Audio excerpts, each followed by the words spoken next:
following me. They attacked me in front of my house.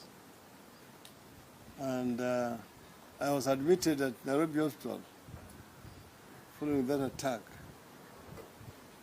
Then thereafter, I got an information that they were looking for me and they may harm me, as narrated in that story. So I took off. I was evacuated from here through the grace of the Catholic Church. One father, Father Marco Pio, and a Catholic nun, Sister Diane, from the United States. They took me on that journey. Early in the morning, the father was wearing a collar, and the sister was wearing white, and myself was being carried also with a collar, and my name was Father Augustine from Machakos. That's how the name had been given. We passed through all these roadblocks from Nairobi all the way to Kisumu, where we arrived, and I was taken to the Catholic mission up on the hill.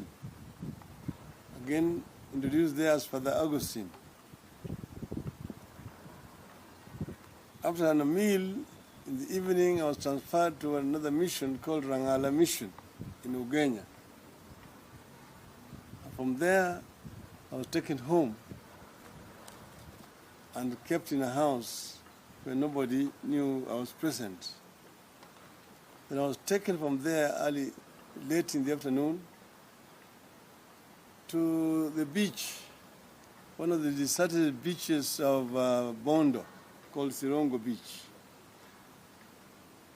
From Sirongo, I boarded a makeshift boat. She was being paddled to an island called Dede Island. It is on Dede Island where I met Robert and the team. The guy who had organized this mission was called Hezron Orori. He's late now. And there were some Ugandans who were available, who had come by. These were businessmen. They were bringing timber and so on to Kenya, and then going back with the manufactured products. They would take clothes, they would take sugar, they would take mattresses and so on. So these are the people who now gave us a ride.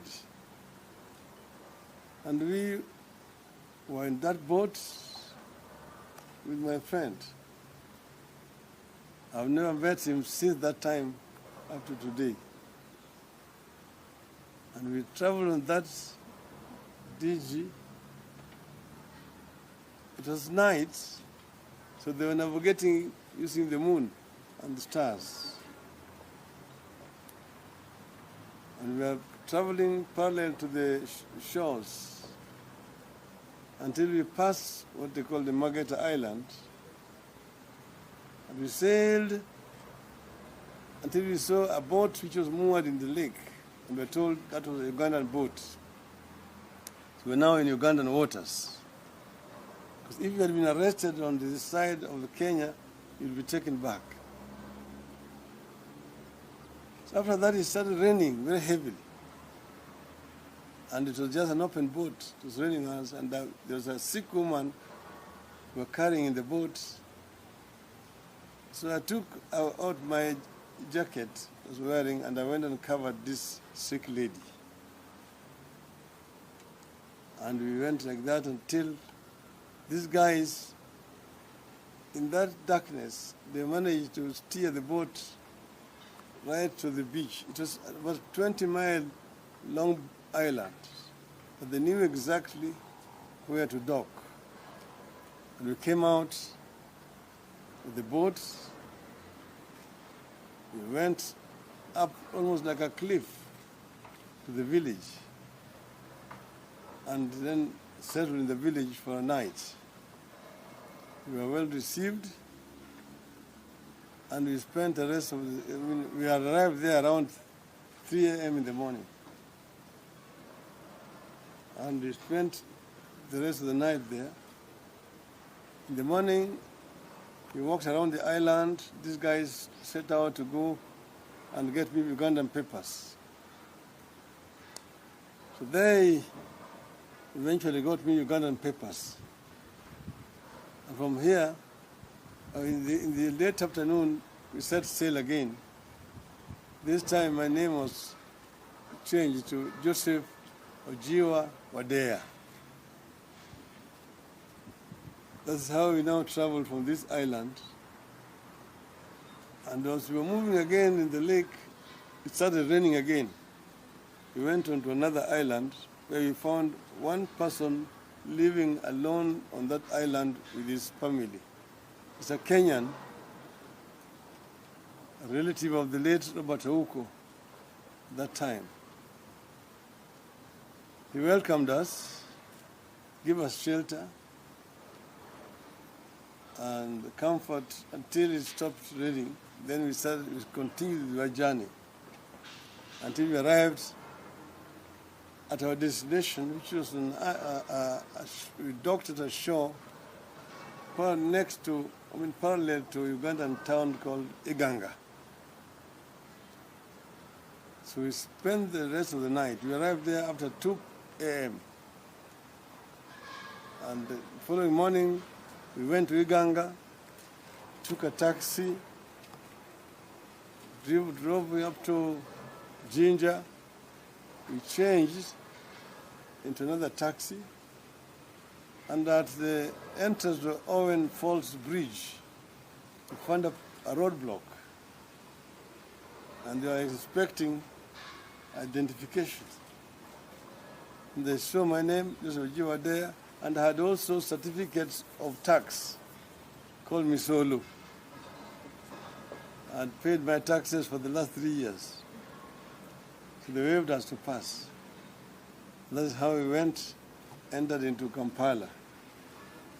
And then I managed to track my friend in Kampala, Mr. Shem Luanga, who then received me. And from there, I now parted from the company I had come from Kenya.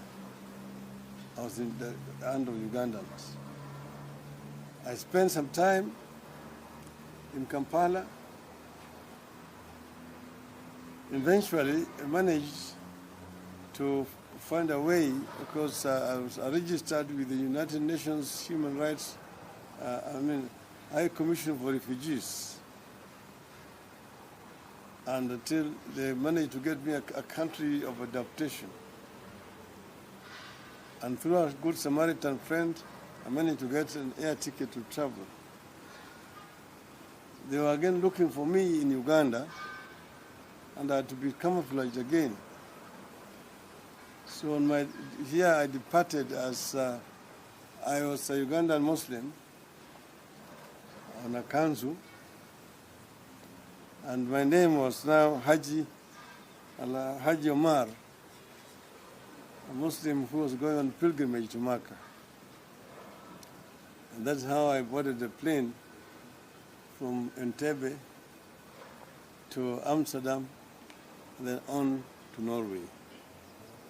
So, but I'm very grateful to my friend to narrate this story. When we docked on the beach in Uganda, it was very late at night. This is the mainland. We went to a village where it was around 3 a.m. in the morning. We were taken to a hut to sleep. And there it was, there are a lot of mosquitoes. I've never been in a hut where there's so many mosquitoes. And they were big mosquitoes. We had to sleep. In the morning, These guys